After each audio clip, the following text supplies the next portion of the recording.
I think you have to understand that suffering is a result of pain. Like there's suffering there. And that has to lead you to compassion. And sometimes that's really hard when the result of that suffering, the expression of that suffering, has been really detrimental to someone. But I think, again, particularly for boys and men, this bell hooks quotation comes to mind that the first act of violence that patriarchy demands of men is not against women, but against themselves. And it asks that they engage in this psychic self-mutilation. And so if you understand that most of us, even straight white cisgendered men who have been pulling the strings of the power systems for millennia, even if they show up with that violence, like you have to understand that there's something deeper in there, and it requires nurturing. Welcome to another episode of the Harder to Breathe podcast. I'm your host, Ryan Dusick. I was the founding drummer of Maroon 5, but I'm now a licensed therapist, author, and mental health advocate. On today's show, we have acting coach and mental performance coach, Steve Braun, as our guest. And with me, as always, is my co-host, Duck Maylard. How you doing, Duck? I'm good today. How are you, pal? I'm doing pretty well, man. Hanging in there. Yeah, it's funny. I've been, we go through these long stretches of inactivity, and now, but it seems like in recent weeks, my family and I have things like every night we're seeing friends, and then we have tickets to a show, and we're going to see musicals, and we've got school events, and we've got baseball now, and so it's like now we're suddenly back in the I don't have enough time to get things done, but I always like to carve out this little time to talk to you every couple of days. So. Well, when it rains, it pours. That's and true.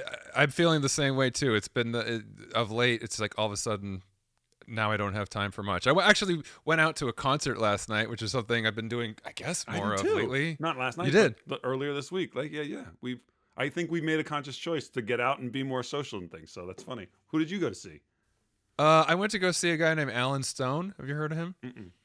My buddy Benji's a big fan, and he wasn't able to come to my birthday party, so he wanted to take me out to wish me a happy birthday and invited me to see his new favorite artist, Alan Stone. So that was fun. Cool. But I mean, even with the podcast, it feels like we were kind of not really doing much for a while there, like kind of being a little lazy in terms of just booking stuff. And now we've got like 4 episodes in 2 weeks, and I mean that's was by choice, I guess. It's not like it just came, the universe all of a sudden put all this. We got tired of talking to people.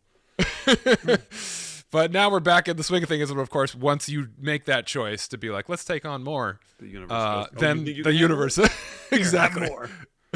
And that's when it pours. Well, I have to give a shout out to the band I went to see. I went to see the Oil Barons, a good buddy of mine, Andrew, for the album release party, and this show was bonkers. It was great. I'm gonna get it wrong, but they said that they listed themselves as psychedelic doom rock. There's another adjective in there, but it's completely apropos. It's like Pink Floyd meets this heavy sludge, but then there's like kind of Tex-Mex. It's really great. It was an incredible show. I recommend the Oil Barons. So, well, the other thing that I've been up to just in my casual free time, aside from all the work, is every now and then, it's rare, but every now and then I there's a show on Netflix or something that I'm just like, and I want to watch it. Right in your sweet spot.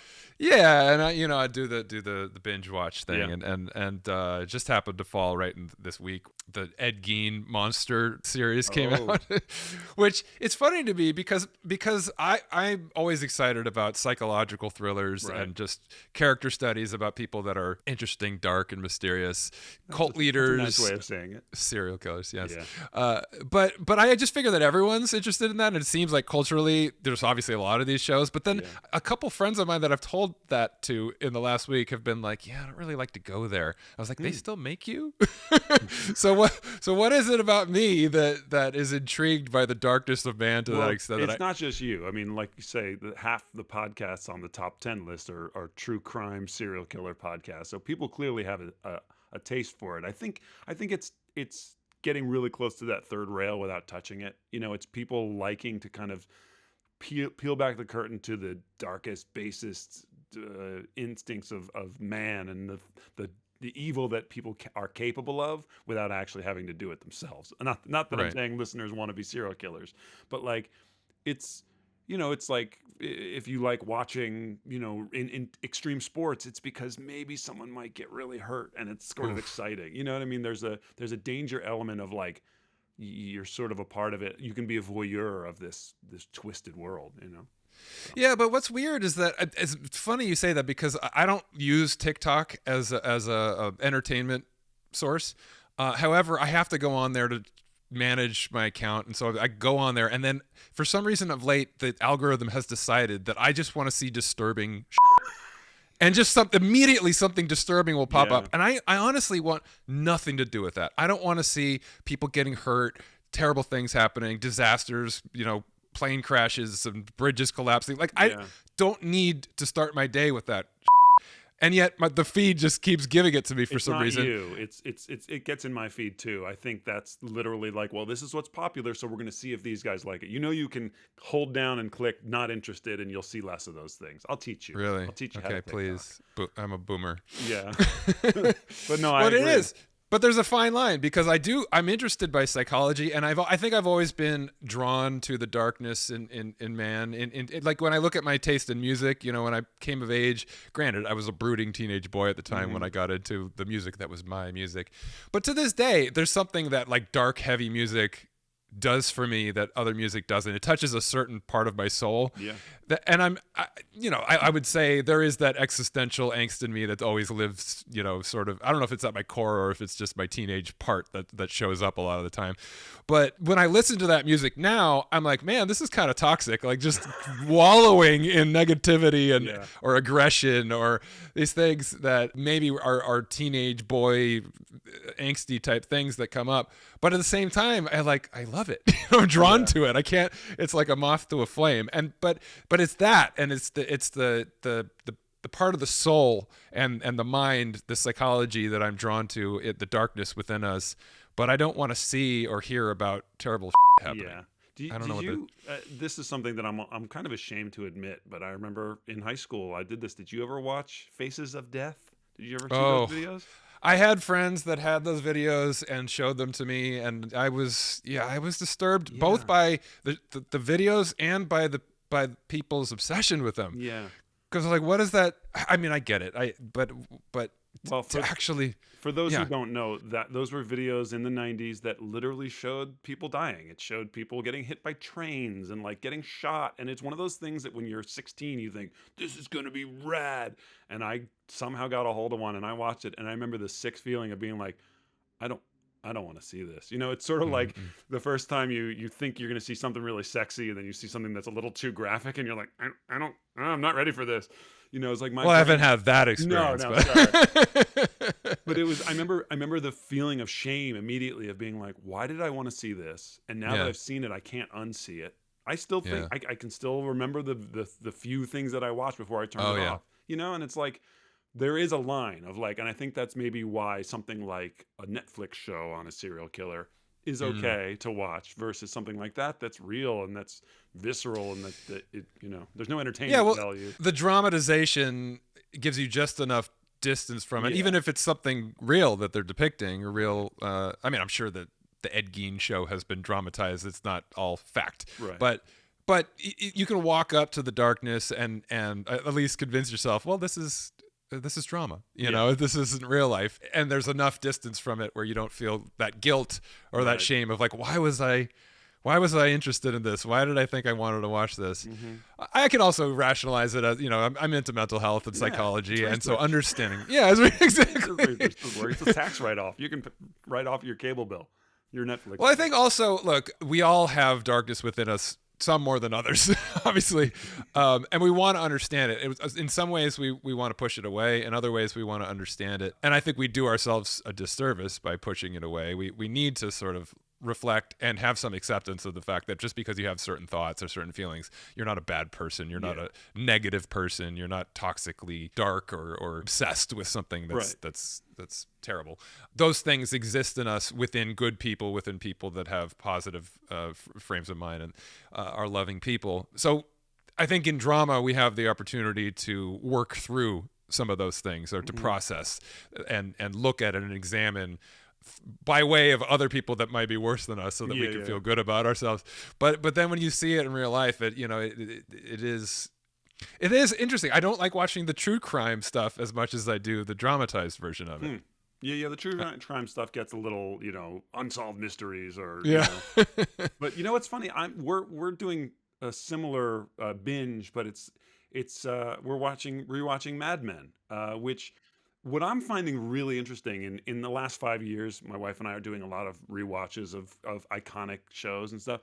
And what I really enjoy is the change in our perception of a show 10 years later. I watched The Sopranos when I was 25. Watching it at 45, you go, oh, I empathize with different characters, or Yes. I'm not saying I want to kill people, but boy, Tony, I understand it now.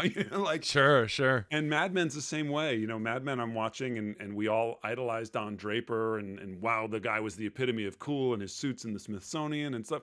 And you watch this from the very beginning, and now with perspective, you go, that guy's damaged. Like that guy is, and his wife, it's like this dollhouse corollary of like he keeps this young woman cooped up, and all these things. The way that your lived experience changes the way you see a show. And so rewatching, like I said, a classic from 20 years ago or 15 years ago, it's such a fun experience to sort of hold it up in contrast to the way you perceived it initially. And so that's what we're doing. We're not watching serial killers, but we're watching sociopaths. Like Yeah, I've had that experience too. I've watched a few series again and had a different experience with it the second time through. And one of the, also reading books that there were a few books that I've read that I hadn't read since I was like a teenager in school. And for instance, The Catcher in the Rye, I read a couple years ago from the perspective of a man in his 40s and studying psychology and stuff. And it dawned on me, like as a teenager, like so many teenagers, really relate to Holden Caulfield as a character. And as a teenager, you think to yourself like, oh, Holden is so cool and angsty and I'm just like him, And then I think if you reflect on it as a young adult, you think actually he was kind of toxic. He was really negative and kind of a loser. And I'm actually nothing like him. Reading it again in my 40s, I was like, he is a loser. And I was exactly like him. Yeah. You know what I mean? Yeah. I think about the way I sort of idolized Frank Zappa. I read a biography of him in high school, and I thought, like, he pulled his kids out of school as soon as he was allowed to because he didn't want the toxic corporate, and then you kind of learn more about Frank, and you go, maybe Frank wasn't the best role model, and it's like, again, it's about perspective, and your mindset when you're 16 is very different when you're in your 40s, Well, the most interesting one in terms of series for me was Breaking Bad, watching it again, because I watched it, I think I started watching it like halfway through, and then I caught up and then started watching it in real time. So by the time it was done, I think I'd watched it in real time. And I remember at the time, it was during my years when I was drinking and I was in a pretty dark place. And I don't know if it was that or if it was just where I was at in my life in general or just perception changing in time. But I watched it again a few years ago, totally sober and in a much healthier place in my life.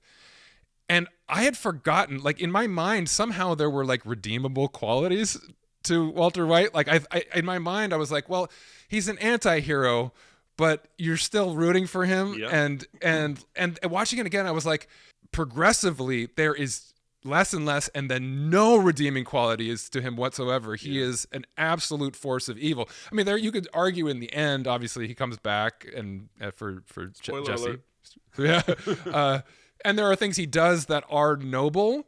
However, there's so much in the course of doing that is so incredibly toxically self-serving and putting everyone in his life in danger. Just so I was like, wow, what did I see? What positive thing, attributes did I see in him? Do you know the what first it is? time? I think it's the lobster in the pot. I think as you watch it, we get introduced to Walter White for the first season. He's got cancer. We pulling for him. He's got a family. We see he starts selling meth as a necessity to make money. So we see this slow incremental change.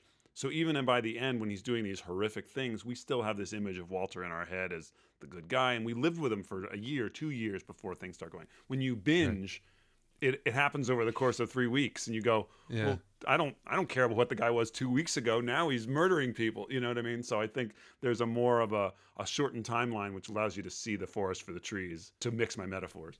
It was interesting also watching, it reminds me the Godfather series in recent years, and I've probably watched those movies 20 times now, but so much of the culture around the anti-hero, we glamorize these people that are, you mentioned The Sopranos. Watching that movie again and again, and then in the context of the era of the anti-hero in television with Tony Soprano and Walter White and these kind of characters, we think of The Godfather as like, Marlon Brando and this sort of noble notion of what a leader in this world looks like. And there's so much that we glamorize, and even Michael in some of his toxicity, there's so much culturally that people like aspire to in the persona. And watching it again and again as I get older, I realize like the Godfather series is Breaking Bad. Yeah. It's Michael Corleone starts out in the first, the start of Godfather as squeaky clean military war hero. Yeah. Well, and his notion is this is my family, it's not me.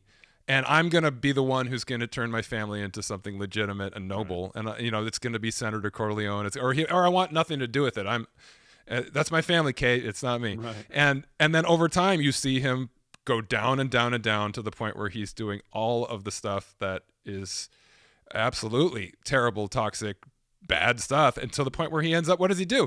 He destroys his family. He ends up completely alone. He dies alone. His child dies at the end of Godfather 3 as a result of his doings. We don't acknowledge Godfather 3. Come on. No, but even if you just take Godfather 2 alone, yeah, you see the downfall of Michael Corleone is the result of him being sucked in. Complete at the end of 2 when he closes the door on Kay and has become the Godfather. And he kills his brother. Yeah. Spoiler alert for Godfather 2.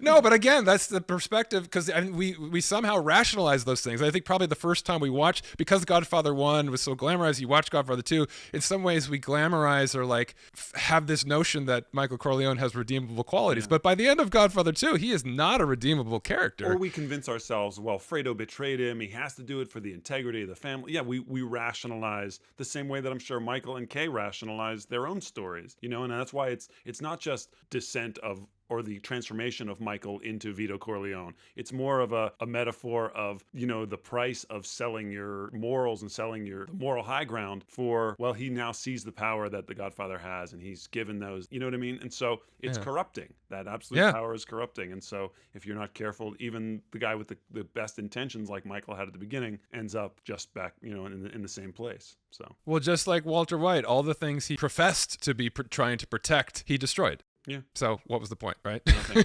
Life is pointless. And the quicker you accept that, the happier you'll be.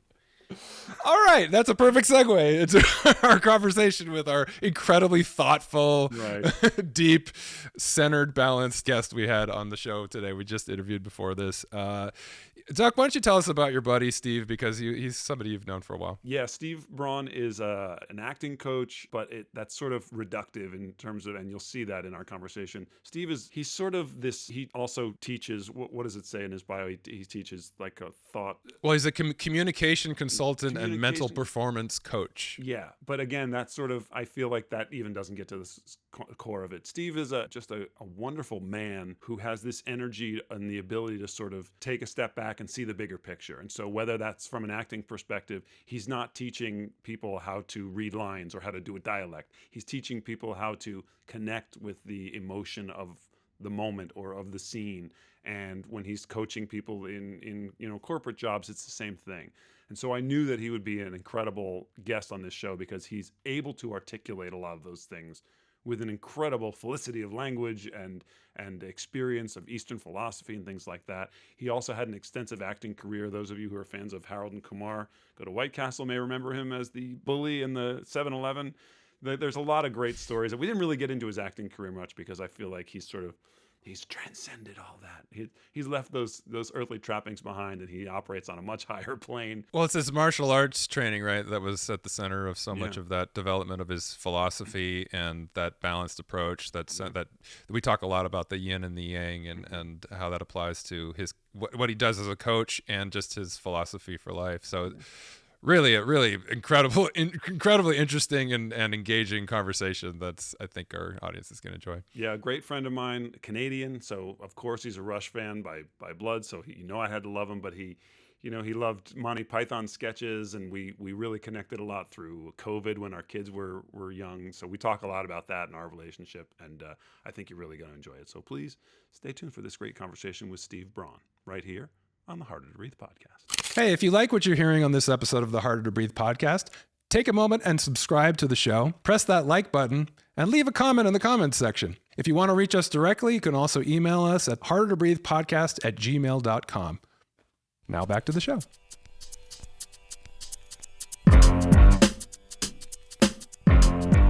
Steve Braun, welcome to the Harder to Breathe podcast. Thanks so much for having me. It's an honor to be here, you guys. It's really cool to see you again, buddy. A little context, Steve and I met when both our kids were in kindergarten. Not together, they were in separate classes, but we gravitated towards each other after school, like on the playground. And then immediately COVID sort of ripped our lives apart after a couple of months. And for whatever reason, our families felt a real connection and a kinship. We didn't have extended families here in LA. And so during that time, we would go visit each other and stay 6 feet apart and, all that fun stuff. But it was a real, I think back to the great Keanu Reeves, who in Speed said that relationships that form under highly stressful situations rarely work out. And yet we were thrust together in that moment. And I feel like it solidified a friendship for life in a very short amount of time, because we were like, okay, these are our people immediately. Yeah. And our kids had a connection. And it's great to see you because, like I said, I love that memory. Even though it was a horrible time, it was a great friendship that formed because of it. Yeah, I quite agree. Beyond our affection for Rush, I think one of the reasons why we connected was, you talk about for whatever reason. For me, it's clear like that there's a vulnerability to you and your family that I know I need in my life, and particularly then needed. And so here we are. That creates the bonds, I'm sure. Now, Steve, when I look at your resume and the things you've done, the phrase leaps to mind, those who can't do, teach. However, you've done both. You've taught. Yeah. So how do you fit into that cliche in your life? Yeah, and certainly have been in the shadow of that quotation often, like stepping away from an acting career that I had for many years to teach, both out of necessity in the beginning, trying to make a living, etc. But then it's really through martial arts, in particular, working with this ordained monk for many, many years, and 5 years of which was discipleship, where I got a different understanding of what teaching is. And it's not a plan B, and it is a particular kind of offering, if done a particular kind of way, where one is disciplined about managing one's ego, et cetera, when one knows what one doesn't know, et cetera, that it becomes not some sort of function created by our current society that suggests that you're the umpire and you're not playing, but rather requires as much learning as teaching, et cetera. So that's the context in which I do it now. Now, when you talk about a 5-year discipleship, a Shaolin monk, that's a high level of student-master relationship right there. And I think when people hear that, when I hear that, there's a lot of movie scenes that leap to mind. Were you at a mountaintop with a shaved head holding buckets of water for 5 years? My head was shaved. There were some of those elements. And also, it's just a Tuesday, right? And also, when you do that, notions of some monk or even some priest or anyone who occupies, maybe apropos our discussion of teachers generally, everyone is flawed, and this monk was definitely flawed. And also the structure of the consistent practice really was what it was for me. So you wake up and you go there and you clean, like hands and knees, like there's no vacuum, like you do it as an exercise in humility, but also an exercise in exercise, actually moving your body. And then it's walking meditation, and then seated meditation, then Qigong, which is meditation in action, then traditional Chinese tea, and then some wushu or some sort of maybe more kung fu-ish type of exercise that one might think of. But it is a dull practice. It is mostly plateau. And, it's Leonard Cohen. It's not a victory march. It's a cold and it's a broken hallelujah. Little moments of, oh shit, like those sorts of insight moments, as opposed to, we're here and I'm a kung fu master or whatever else, right? That's the movie bullshit. But yeah, I trained martial arts for 30 years, and most of it was trying to feel like a tough guy when I wasn't. I got jumped when I was a kid, and so let's be badass. Yeah, in Canada of all places, Winnipeg, Canada. Yeah. We won't shoot you necessarily, but we'll throw a fist for sure. Were you on the ice? Was it just? No, that would have been okay. No, this was different. Yeah, no. So yeah, and then the transition has been moving away from that sort of hyper, quote unquote, masculine notion of toughness to mastering breath and mind and et cetera.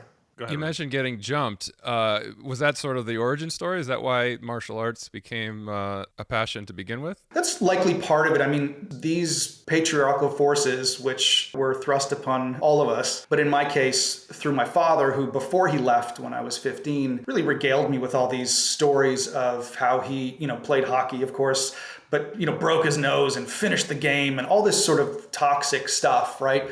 That imposed upon me this notion, like ultimately the raison d'etre was don't be a pussy. Right? Like that was be anything else, but don't be that, right? Because that would bring shame and disconnection. So then I get jumped and they bust up my mother's car and all that. I'm 18 or whatever it is. And I am faced with that notion of, well, you are that, aren't you? Look what just happened, right? So the total egoic deflation of my manhood, right?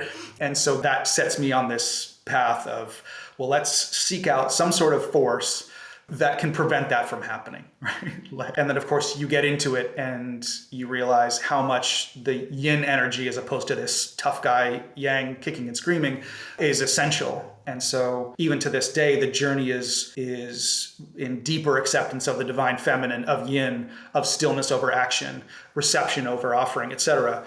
Like feminine first, like 100%. And you can fight me on that. Like it had nothing to do with gender, but all of the manosphere and the Joe Rogans and like everyone who offers this, whoa, fuck, like that kind of thing, right? There's nothing inherently wrong with that unless it's imbalanced, unless that is the focus. So I see men and boys often with the inability to express themselves emotionally or otherwise. And so much of it is the fear of that divine feminine in them. So that's been my journey, and it continues to this day. See, that's why I knew you'd be such a great guest, because I have so many thoughts about so many of the things that you've said. The first thing I want to jump back to real quick is because Ryan and I had a discussion about it on our previous episode about starting over, and the stigma that comes with people going, "Oh, you're not acting anymore," and you think in your brain they're saying, "Oh, you couldn't hack it," as opposed to you saying, no, this is the next step in my evolutionary journey. Whether I keep acting and teaching, whether I'm teaching acting or I'm teaching this sort of hybrid that it feels like that you do. Did you experience any of that when you were like, I'm a failure, I couldn't hack it as an actor, and now I have to teach, which is like this kind of side door into the industry? Did you experience that?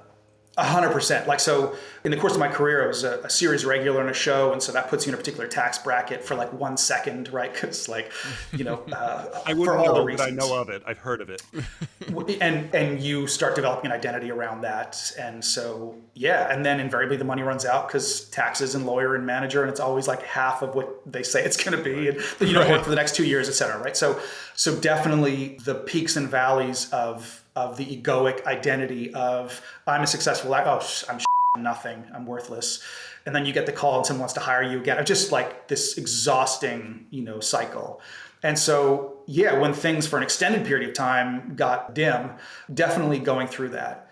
But I think what it did for me, and this is one of the things I'm proud of, is that I think when I do face adversity, and there's been some even, last 5 years, I guess for everyone, it ends up pushing me and kicking and screaming, but pushes me towards something deeper. And I think what I connected with in all this is that ultimately it has very little to do with either getting on some TV show or helping someone get on some TV show.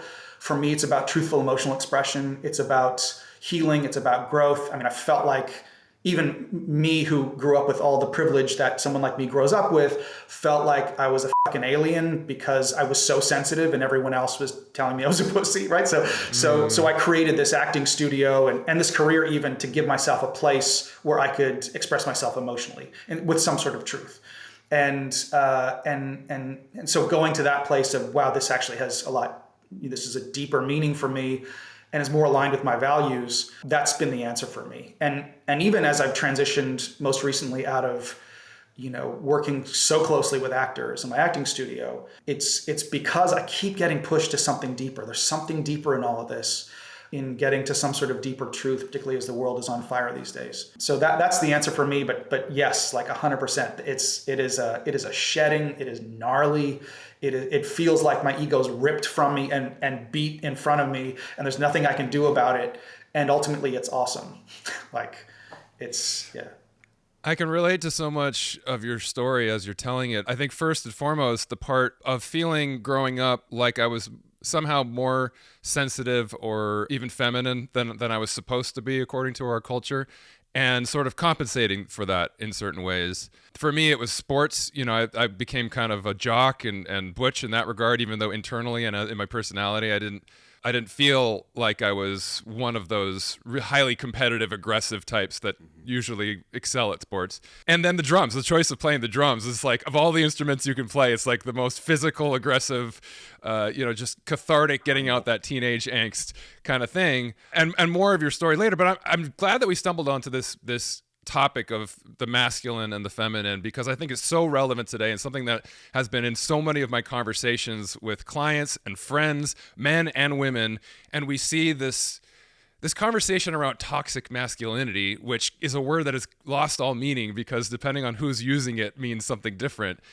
And it sounds to me like you are on the same page with me in terms of understanding the balance that there is between the masculine and feminine, ideally, in all of us. And that's something that I think people don't understand when we're talking about the masculine and the feminine. So is this something you see in your work today as you're coaching actors or people just in terms of mental performance in general? Is this showing up a lot in today's culture more than it has in the past, per se? Yeah, I mean, I want to give us credit. I think on some level, the awareness around that difference has gotten a little bit better, and in large part because of the Time's Up Me Too movement, the movement for Black Lives, because I think masculinity and whiteness, or just like all of this stuff sort of goes together. So I think there has been movement in and around the awareness. But also I think that's created more conflict in it so that it is sort of front and center. And there seems to be these tides going back and forth, and without getting on the soapbox too much, like politically, socially, social media, where you find those things pretty consistently framed up in conflict. But so to short answer is yes, like 100%. I think that is the battle of our time. And for me, coming from a martial arts practice, both internal and external, that is rooted in Taoism and Buddhism, but the Taoist notions of yin yang, which is interesting, and it, like, I think conflating this with gender is the wrong way to go. Like that is a misdirection. The notions of divine feminine, or again, if we talk about it in Taoist context, yin, it isn't really about gender. It's both of those things live in everything. So those live in me as a man. And so if we're talking about yin, for me, we're talking stillness as one characterization of it, as opposed to action.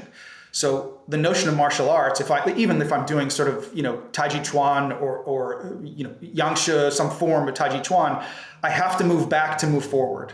I have to be still in order to create movement. Short answer to answer your question, yes, like there is that conflict, that masculine feminine conflict right now. And for me, those notions come from martial arts, internal and external, notions of yin and yang. Yin is not feminine. It has nothing to do with gender. For instance, one of the characterizations of yin is stillness. For me, that is an essential first, and the chronology matters, first piece of anything in life. Stillness before action. If I'm throwing a punch, so let's make this as butch as we possibly can, right? I train kickboxing. I'm sparring with some badass.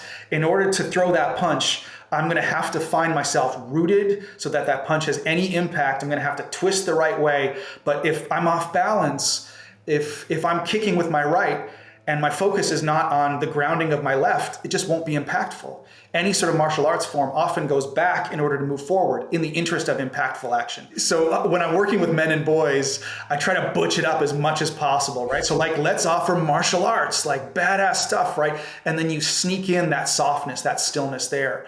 As it relates to actors, I have so many men show up trying to book the thing, right? And on some level, they were attracted to acting because they can express themselves fully.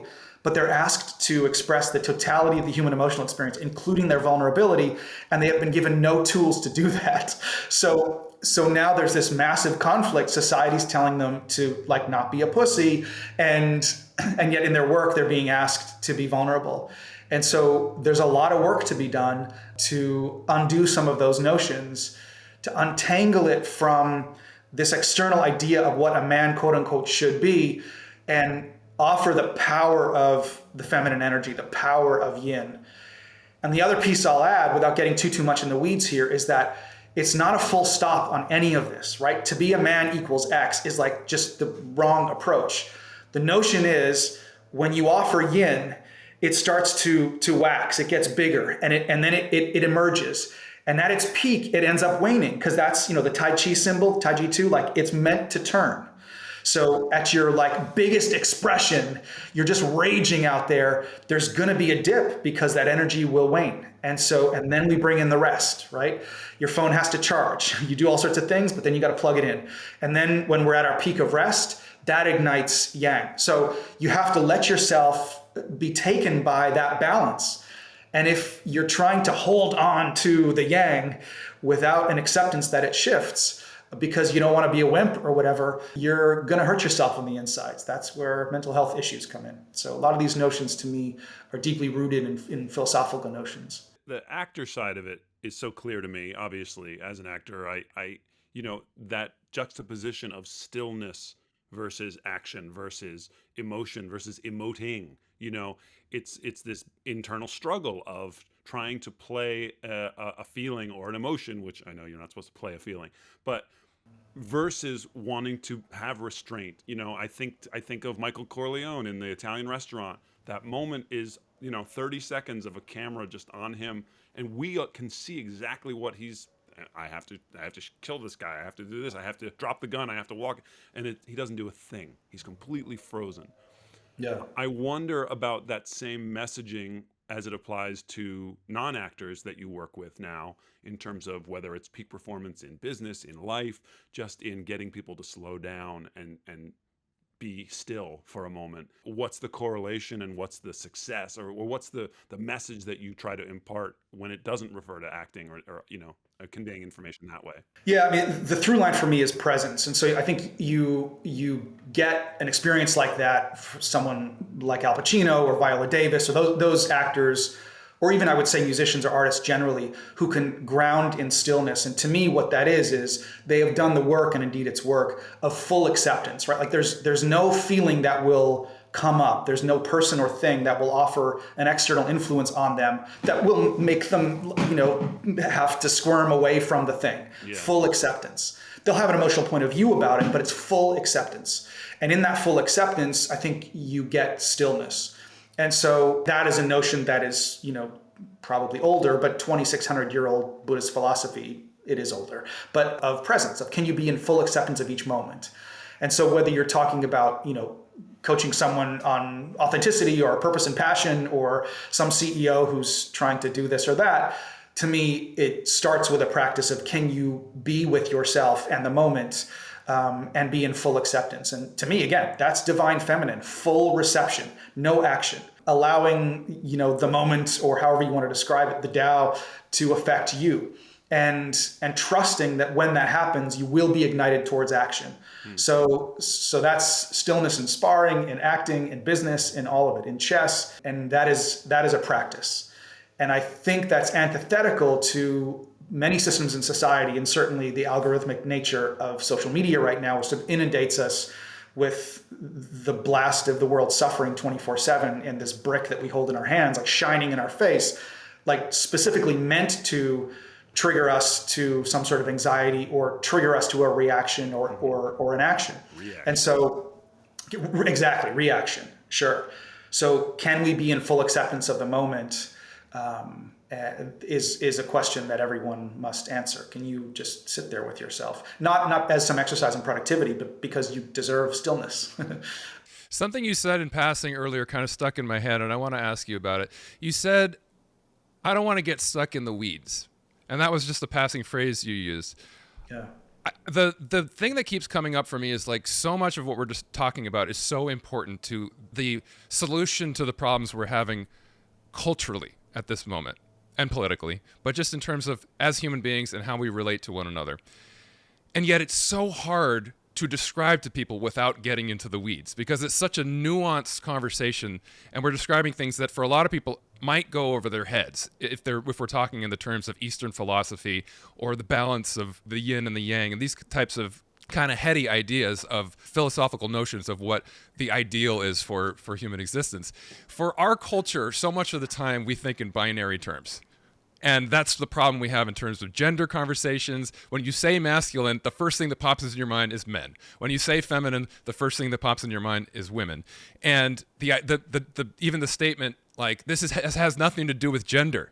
It has to do with the relationship between these things and the cycle and the balance. How do we have a conversation with people on a cultural level, on a societal level, in the way that you're having one-on-one with your clients that can move the needle in terms of people thinking in these ways? I don't think we have like, to me, it's actually really clear. I don't think we do have the conversation. And here's what I mean by that. I'm drawing from Josh Schreier he's the mythic, from the Mythic Body. He's got the Emerald podcast. So what you're describing is sort of an exchange of data, right? Like thought forms. Can we have a conversation? I explain this and you explain that, and maybe it fits, maybe it doesn't. And maybe that's the problem. That is the problem. One of the problems with social media is that there's so much data, so much unearned wisdom. Someone posts like a quote from Buddha or whatever, and like it's not steeping. It's not a somatic experience. It's not in action. I think the answer, and the Dalai Lama was asked, like, how do we facilitate peace in the Middle East? And his answer, which is perceived to be rather flippant, is more festivals. And what I'm getting at is that, like, can we be in community, in somatic experience, the way that our ancestors did for hundreds of thousands of years, where we gathered and wailed and keened and played drums and sang together and ended up in, again, Josh Schreier calls cathartic ritualized intensity together, right? Having these big physical expressions together where the data doesn't necessarily play because so much of this is experiential. So this sounds ridiculous or controversial, but like, to me, I think that alongside of talk therapy, for instance, conversations that we have with each other, we have to engage in community, cathartic community experiences, the way that our ancestors did, the way that we got together and like Greek mythology, like the Odyssey wasn't just read, it was played and experienced, and poetry was screamed. The festivals that we would have in ancient times, and like pick a culture, and this is the case, week long, right? The feast was at the end. Now we have Thanksgiving, just the feast, but this was like, we were bloodletting and we were bowing to gods and we were engaging. I mean, this was the first actor. We were engaging in, like stories of the gods because of the catharsis of it. And at the end of a week of fasting, then we'd get together and feast. And that's how we dealt with our trauma. So I don't know how doable this is, but it feels like the conversations are not working. And so I would much rather get someone who I disagree with politically and see if we can go for a run together and train martial arts and have some of these experiences. And that's how I'm getting by the last 5 years. And it's really has been a movement away from the thought forms into, I just need to sweat playing my djembe for an hour. And that does a lot for me. I need to sing. I need to dance. I need to, I have in the last few years gotten a certification in psychedelic facilitation. And the value of those experiences is in their somatic offerings mostly, as opposed to this needs to make sense to me and I need it to make sense to you too. Yeah. So I don't want to discount like talking, we should talk, but it feels like, particularly with the influence of social media and the notion of truth and lies being subjective at this point, that we need to get together and wail a little bit. I don't know how we do that, but that's the only thing I know these days. I can't help but think or be reminded of our time together in COVID. Yeah. It was not that we disagree politically or anything in that regard, but it wasn't about that. It was literally the shared experience that we needed in those moments. We didn't have families, and our two families found that connection, and it was so cathartic and it was so necessary that I think I thought, oh man, I'm gonna go. I think about when you guys left. Yeah. And the hug that our children shared was so necessary. Yeah. Because they hadn't been able to touch for 3 months or whatever, and we just decided the hug was more important than the 6 feet, and we're gonna let them go. And God, they hugged for a minute and a half. Yeah. And I think not that we all need to hug under the threat of intense viral danger, but but just just the importance that moment had for my family and I Yeah. can be transferable. That has to be worth 90% of what you're talking about, where the words don't matter. The shared experience is what can make people connect. So Yeah. Yeah. thanks for Yeah. that memory. Yeah, no, it's so beautiful. I watch that video often. We were all weeping. And it just feels like, because I think like part of the context of that is the isolation that we all felt then. And I think continue to feel isolation ideologically, physically, etc. And so, the isolation and the notion that most of us are caught in our head trying to process more data than our nervous systems were meant to process, because things have like that data reception has just increased by 1,000-fold in the last few years, right, through social media. That's not getting us anywhere. So yeah, to me, we need to get back to alongside the conversations to some of those other somatic experiences. Yeah, that's really important, because I think especially in our culture, we're very intellectual in the way that we process problems to solve, right? We go through things rationally. That's the ideal, I think. Therefore I am. And the cognitive solution is not always relevant. And it seems so much of the time like our conversation at this point has become kind of pointless, because we see the other side, if we disagree with someone, as immovable, and we see ourselves as immovable. And the more you argue from an intellectual standpoint, the more you're just hardening the other side in terms of them figuring out their ways to be more defensive of their side. And so there has to be another way. There has to be a way that's more emotional based or somatically based, a way to commune with people that feels human, that embraces our humanity, and not just the ways in which we think about somebody else as different than us or immovable in a way. I wonder, when you talk about working with young people in particular, when you meet someone where they're at, and that's something we've discussed doing, it's just how do we do it? You meet someone where they're at, and perhaps a young man, a boy is in a place of aggression and modeling that behavior that's been modeled for him, and you join him there, and you meet him where he's at, and slowly move him towards another idea in your own behavior, in your own expression of your stillness, in the ways that it shows up in your modeling. Have you seen change happen in that way? Because we think people are just unchangeable at this point. Do these people that you work with actually move as you walk them through those exercises? Yeah, I mean, I think for me, young people have a higher propensity for change than most, and so much of that for me, particularly with young men, is modeling. And I know I didn't have a lot of that, the presence of a man who could offer vulnerability, and it didn't mean weakness, et cetera. So the short answer is yes. And also change is really, really hard. And like, to me, that's my main focus, is how do I offer space, not because anyone's broken or lost, but because they just need to walk through the darkness to find the light or whatever a little bit. How can I create space for that? And sometimes that's a long game, and it requires so much patience and so much an understanding that it is a long game, so much compassion. But I think the modeling is a really important piece. And as a teacher or facilitator, so much of it is like, it's not about me or my story, but can I leverage my story in an offering to create space? And that's a really important piece. But, a young person comes in with all this like shit because they've had to fight their whole lives. I think you have to understand that suffering is a result of pain. Like, there's suffering there. And that has to lead you to compassion. And sometimes that's really hard when the result of that suffering, the expression of that suffering, has been really detrimental to someone.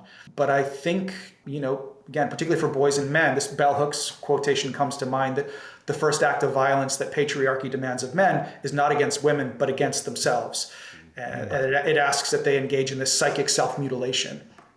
And so if you understand that most of us, even straight white cisgendered men who have been pulling the strings of the power systems for millennia, even if they show up with that violence, like, you have to understand that there's something deeper in there, and it requires nurturing.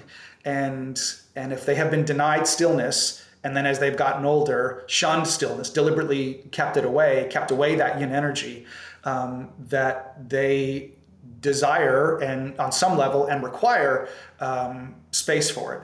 People can change. It's really, really hard. And I would say, it's the proverbial rock bottom. And you hope that rock bottom doesn't have to come through some sort of deeper pain, that it can be facilitated with as little suffering as possible. But that requires patience, and I can't force that on anyone. They have to see it themselves. That's the other piece of it. So it's not easy. That approach is something that I remember very clearly and admire about your parenting. We talked on this show many times about my propensity for getting overly frustrated or having a disproportionate reaction to my son when he does something that a dumb kid is going to do. I remember very clearly your ability to stay still in those moments and go, all right, you're having a lot of feelings, and especially our kids were in a very stressed and traumatic time. But I remember watching your ability to kind of like step back and not react, but to listen, to take it in. And then once everything had settled down, to kind of make your next step.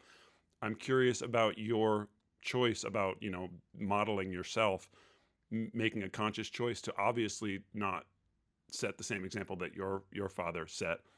You have two girls, so we're not talking about the toxic masculinity of before, but it's still the same goal, is to teach your child by a positive model. Can you talk a little bit about that choice and how that applies to parenting and in the same way? You caught me in a good day then. It's tricky, right? Like, you got to get to school because we got to get to the bank. I got to get back to, get to work or whatever. And kids having feelings, and you're screaming inside going, oh my God, you need to stop, get in the car. We just have to go. Oh my God. Right. And that's real life. Like, that has to happen sometimes.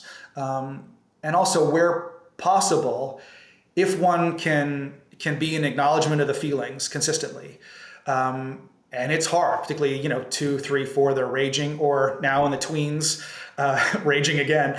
Can you be in full acceptance of it, whereby it's not being passive.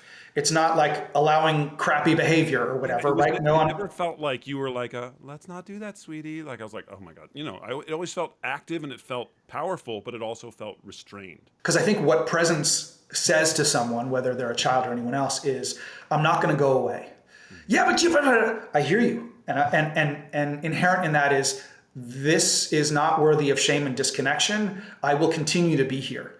And not just like, but I'm here. I'm here. Not going to let you hit me.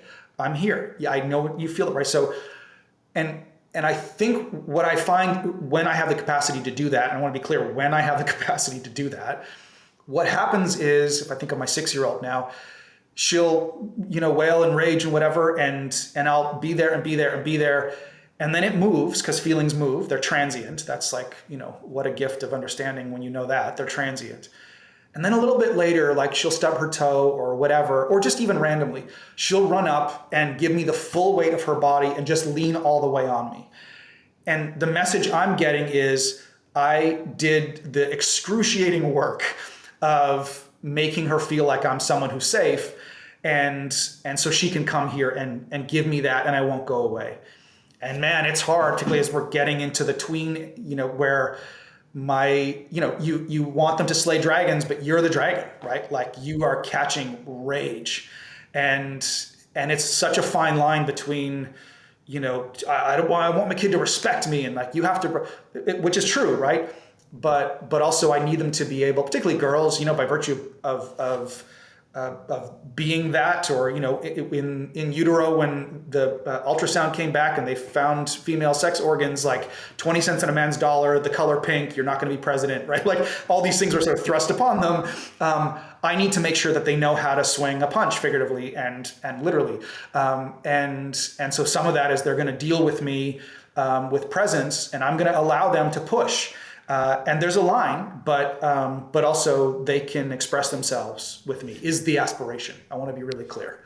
Like, to your point about imperfection and excellence on the last episode, or that other episode, this is all very imperfect.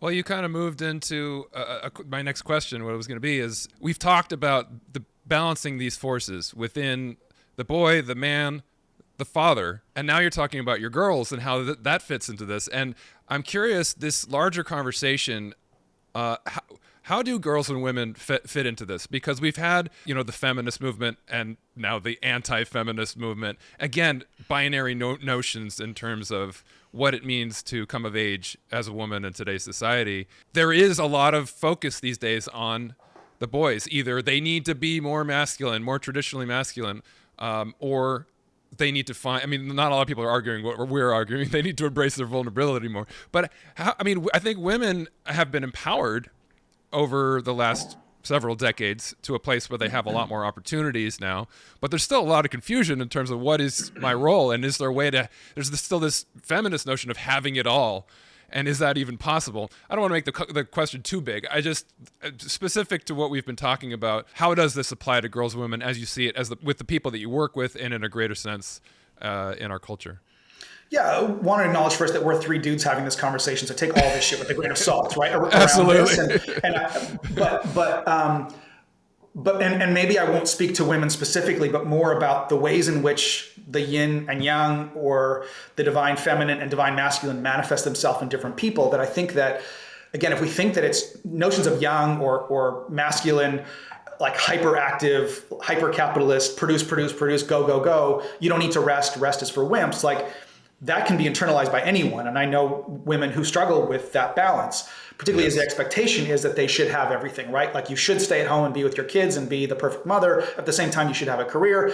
And so all of that is go, go, go, go, go, no rest, all action, right? So that gets internalized for sure. I think what can happen sometimes is that if we have felt like our yin, our feminine, has been under duress or under assault, or which is all very true for women far more than men, and we have a reaction to that, which is a motif here that keeps coming up, and the reaction is like forward yang, like fuck the masculine, I'm gonna blah blah blah blah blah.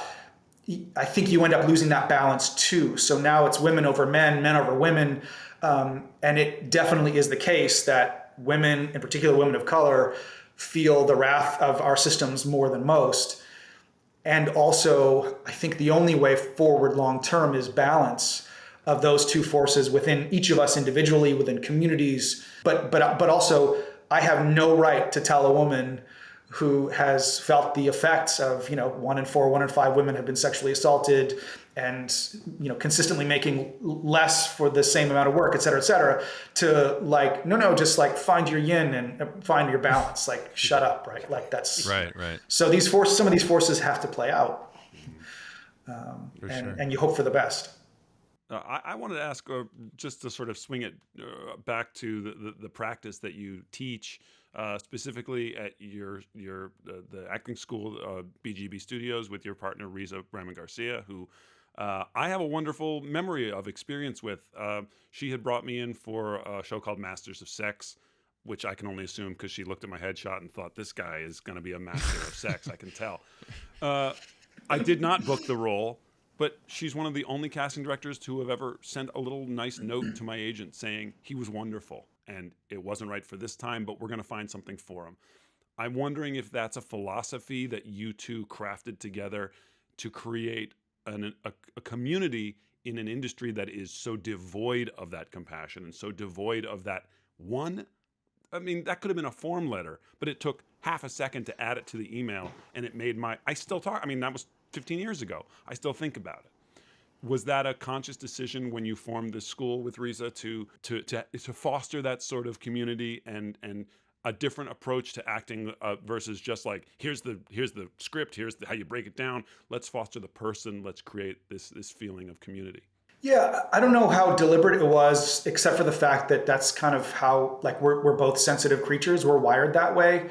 On some level, it was purely selfish, like that we wanted to create an artistic home where we felt comfortable.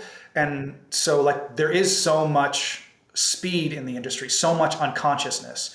And the musicians I work with, it's the same way, right? There's so, like, we're here to satisfy shareholders. Things are moving at such a pace that those moments aren't really allowed, because And again, no shade against any other casting director, but the network's screaming at them, and it's just like, you need to see 700 people by tomorrow or whatever, and there's no time to do that kind of thing. So I think Risa can't help herself. She's sensitive in that way, and she's just one of those people who got into it because she has this natural default setting to being in art and wanting art in her own life and her own body, and that's how she does that. And, you know, if there is a practical effect to it, it's that, like, her job is to present actors at their best to producers and showrunners and everyone else. So, like, how do you do that? It's not by keeping people in some, you know, tiny waiting room for 10 hours and then going for lunch and, you know, being a dick in the room and all that kind of stuff. Like, that's not how you do that. So there's some practicality to it, I imagine, too. But really, you know, we just wanted to create a space where we could go and be in artistry, maybe outside of the confines of the unconsciousness of the industry, but then in the interest ultimately of bringing that space and that artistry and that vulnerability back to the industry, to create this robust kind of sense of it inside each of us and our actors, so that they could show up to the industry and even elbow in that space there, is the idea. Yeah, well, mission accomplished, at least for me. I'm glad. Yeah, I'm glad. Is coaching actors and the other types of high performers that you coach, is it one and the same, or are they two different approaches or different? I mean, is the experience that the people have and what they're trying to accomplish in working with you essentially the same thing regardless of trade, or are they different projects? I think at its core, it's the exact same thing. And so at this point, you know, I'm not often working with actors who, you know, for whom I have to show up and teach them how to act. It's sort of people who've been at it for a while, or they're on TV and in films, and so at that point, most of the work, particularly in the sort of post-COVID world, most of the work is how can we have their nervous systems open up in a violent world and an emotionally violent business, so that they can show up fully and do what they do.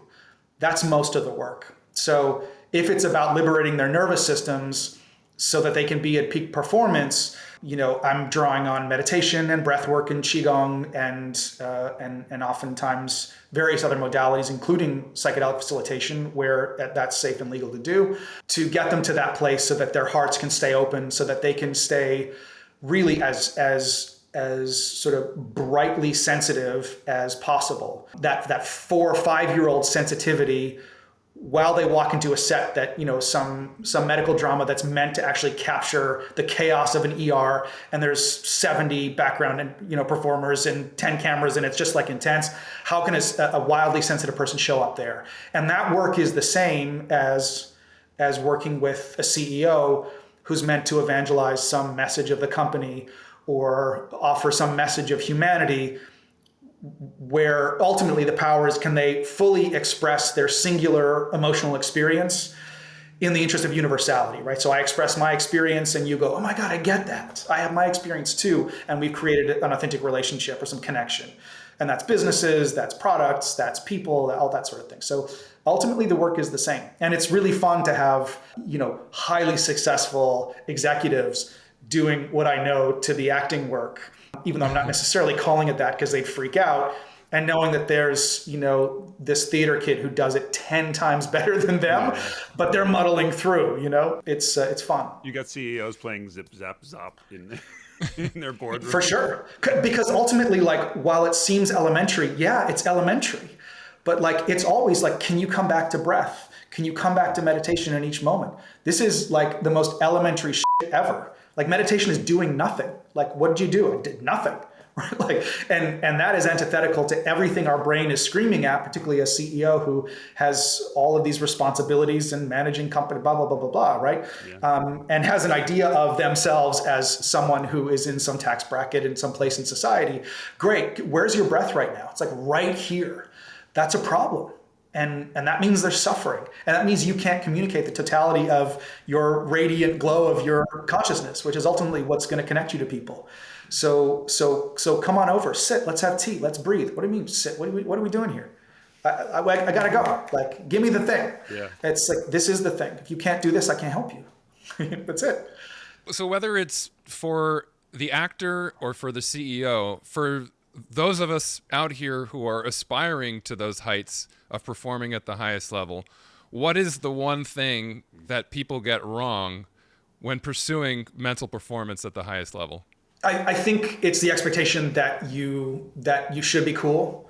It's all the expectations that your mind is creating. Some of them are fed to you and you've internalized, but the expectation that it should happen on a timeline, that, just stay positive, all those sorts of things. Like I have no interest in making someone feel happy. I want them to feel human. I'm not trying to make anyone feel better. I'm trying to make them feel more. So can we create a nervous system that is in full acceptance of the top of the mountain and the very bottom, like the full spectrum of the human experience? If you can be in full acceptance of that without resistance, that is the quickest path to success. And also, it is mostly plateau. Like, the timeline is not these spikes of elation. It's like, it's a random Tuesday and it's, cloudy, and you show up, and what are you doing in those moments? Are you committed to the practice in those moments? And then when you miss the practice that day, can you, as gracefully as possible, go back the next day? It is about that consistency, which is boring. It makes me think of a compression pedal, and when you're playing bass or guitar, and you hit this pedal that keeps your volume. The low notes get a little louder, the loud notes get a little quieter. And while that's beautiful and consistent, there's no passion. There's no digging into a real heavy note. So sometimes it's great to let it modulate a little bit and blow out the mics, because that's where the passion really lies. And this might sound controversial, but like, the notions, particularly, and I'm getting clearer and clearer on this as the world gets more and more intense, and as the world kind of shows up in intensity in our faces more and more, that I'm not here for emotional regulation. Like, where emotional regulation means keep it calm, quiet down, etc. Like, there is a time and place. Like, I can't rage at my children. That's unacceptable. But I need to be raging somewhere, right? Like, I need to go to some place where it is safe and healthy and in community, where I can rage, because that is real and true, and there's a lot to be rageful about right now. So if it's about minimizing, if it's about being small, if it's about keeping it in, like, I have never met a healthy nervous system that processes at the rate of capitalism, ever. And that's not a knock on some political system. I'm just saying, like, we have to understand that our nervous systems need different spaces and experiences so that we can touch the very bottom and the very top, and then come back to some regulation, because we've had those cathartic experiences. So yeah, I think we need to let it rip.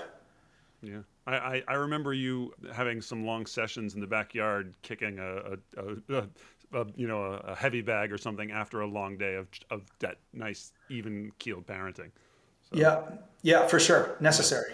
I want to be respectful of your time, because this has been such a great conversation, man. I'm so happy we got you on the show, because this is exactly what I knew we'd get to, kind of the pleasure to be here. Who you are. I want to, just because looking at your kind of resume and your story, I want to go back to a time before that rage, and maybe when there was a little bit more hope. You worked on that first Obama campaign, and in your bio it says something that. Well, it says that you were teaching staff and volunteers to craft their personal narrative and express their emotional truth of the campaign. That's the type of thing that if I read that from someone I did now, I'd be like, what a crock of horse shit. Like, what is this mumbo jumbo? But knowing you and hearing you today, I believe it. And I want to know about what that experience was like. And was there that sense of hope? And was it a symbiotic thing where you were feeding off the campaign and the campaign was learning from the things that, and, do you have any anecdotes or any stories about that time that really encapsulate that? Yeah, it's interesting how much it's in context. And so, yes, given the way politics have gone since, there was so much hope. And yet now sort of realized that there was change, but only just a little bit, maybe far less than I thought. So I volunteered for the campaign for 2 years, and it was everything from taking out the garbage at the campaign office to having lunch with Barack. And when I started, we were 20 points down, and there was like hardly anyone who would show up. And then all of a sudden, politicians like mayors and whatever else were calling our office saying, "Hey, can I come over for a photo shoot or whatever?" So it was a big shift. There was an actors strike in 2007, 2008, and so I was out of work and lonely and lost and thought, what should I do? And so I went to the very first training outside of Chicago, And this amazing dude named Marshall Gans, who was a freedom writer, and he's a professor at the Kennedy School of Government around community organizing. He started talking about this notion of story of self in terms of expressing the ideas and feelings of the campaign. And you craft a narrative. I mean, this is what we do, right? As actors, as storytellers. And it has a particular form, and it's laden with feelings. And so everyone on the campaign had to craft their 30-second or 2-minute or 5-minute story of self. And it has this form of challenge, choice, outcome. So this awful thing happened to me. I could have done this, but I did this instead. And the result was this, right? We're sort of hitting a part of our brains that are wired for story. And yeah, it is like super saccharine and like eye-rolly, particularly in the context of our current political situation. And also it worked. So the answer to the question someone asking, so what's Senator Obama's policy on Peruvian trade? I don't know, but do you mind if I take 2 minutes to tell you why I'm giving up my Saturday for Senator Obama? Oh, okay, so now it's Maya Angelou, I'm going to butcher it, but something about like people are going to remember, they won't remember what you told them, but you're going to remember how you made them feel. Yeah. And so, and yeah, like the knock on that is that it's not substantive. And also it worked. So yeah, that's mostly what I did. Anytime someone would come in to volunteer in groups or individuals, to sit them down and we'd craft their story of self, which is a wild thing. I never thought that I would be doing that when I signed up for the campaign. And that was the field work. That was the message of the campaign. People made calls and offered that. They'd knock on doors and offer that. And it was successful. Wow. It's beautiful. Yeah. I appreciate that. It was a different time. Yeah. Steve, do you have time for one more sort of zoom out question, or do you have to run? No, go on. Yeah, I'm here for you. Okay, great. I want to take this opportunity because I think your mind and perspective is unique among guests we've had on the show. And, I know I've been the one sort of zooming out and asking these bigger sort of socio-cultural questions that we're not going to solve in an hour. But, we've attempted to go into territory in past episodes, and I've had a difficult time expressing my perspective politically because we do get flustered and angry and things come up emotionally that we can't even really express intellectually. But you've been talking about this Eastern philosophy and talking about, what the Buddhists call sort of the middle path, right? And when I talk about these things, Duck often, accuses me of being sort of a lukewarm centrist. And, that's the danger we have in our culture because that's looked down upon. It's like, if we express anything that's moderate or centrist or balanced, in my mind, you get knocked for being neither here nor there. You're not taking a stand. If you stand for nothing, what will you fall for? If I'm to quote Hamilton. Hamilton, yeah, love it. Yeah. Right. So I look at the, at least recent history. I can't speak for the 200 years of American history, but it just feels like the pendulum never stops in the middle. It swings from one extreme to the other, and there's always a reaction to everything we're solving some problems and then causing a whole bunch of other problems. And to me, there's some movement that has to happen that anchors us in that center. And it's not about being lukewarm and about not trying to make progress or to solve problems and just appease everyone, but it's about some of the things that you've expressed in terms of finding balance, which is a word that evades us culturally.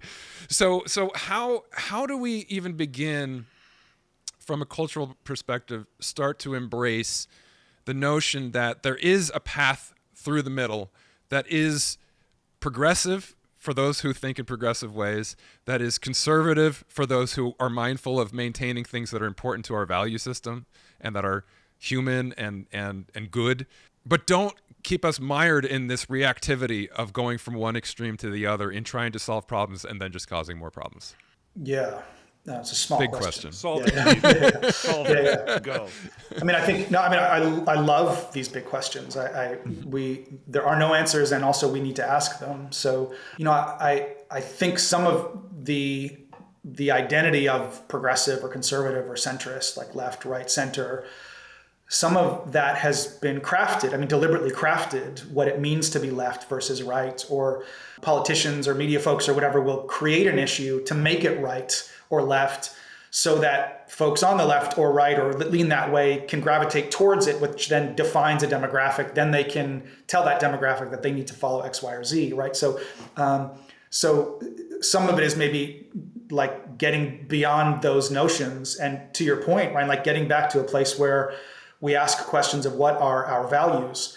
And I think that starts with what are our personal values. Here we get back to stillness. Like you have to step away from the external influences to get to a place of what do I actually believe? Like what do I care about, etc. That requires a lot more stillness than I think the world offers just now. Once you get there, the story of self, I guess, is then you can start looking at the story of us and finding other people who have similar values. But it requires a level of discourse, a level of stillness first, and discourse that is not inherent in our society right now, particularly given politics the way it is, the power structures, social media, the media generally, et cetera. So then we're kind of left with, and this is where political violence comes in, like what is our rock bottom? Like at what point do we all go, this has to stop? And maybe that happened in the 1960s after a large swath of political violence. I mean, I hate to say it.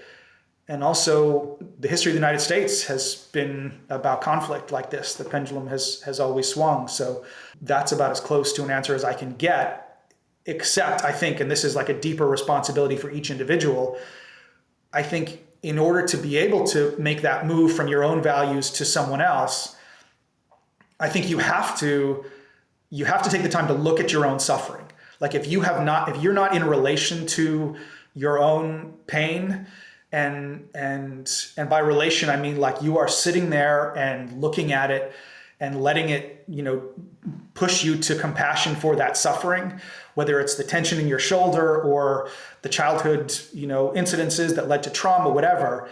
If you're not able to do that, you're likely not going to have the capacity to see that same suffering or see the universal suffering in other people, which will likely prevent you from being in real relationship with them, where you can be in acceptance of the things that are different and also see something a little bit deeper in them that connects them to a wider humanity. So again, we get this work of like, what's the answer to all of this suffering? And it may just be like, can you look at yourself? Can you be with your neighbor in presence, going for a walk? And it sounds so ridiculous. And also that may be the only thing that saves us. More festivals, right? More festivals. Yeah. Steve, I cannot thank you enough for coming on today. It's so wonderful to see you. I love you with all my heart. I love you, Brian. Thank you. You are inspirational, not just to our listeners, but to me, aspirational. You're a guy that I've always sort of wished I could model my approach to things the way you do, and this conversation just solidified it. So thank you so much. Please go to, is it bgbstudios.com? BramonGarciaBraun.com, but also Stephen Braun Coaching. Stephen with a PH, Braun Coaching is where I'm at. So check those out if you would like to get in touch with Steve or Risa and take classes there, because I mean our conversation has changed my life. So I can imagine that those listening might want to dig deeper. So we really appreciate it. Thank you, Steve. I appreciate you both. Thank you so much. Yeah. Thank you, Steve. This has been incredible. Stephen Braun has been our guest on today's episode of the Harder to Breathe podcast. Tune in every Tuesday for new episodes. We'll see you next time right here on the Harder to Breathe podcast. Hey guys, Duck here. Thank you so much for watching this episode of the Harder to Breathe podcast. If you liked what you saw, feel free to go ahead and click the links here on the screen for older episodes, and be sure to subscribe. Click that subscribe button and you'll get notification about new episodes as they come out every Tuesday. So thanks for watching, and we'll see you next time on the Harder to Breathe podcast.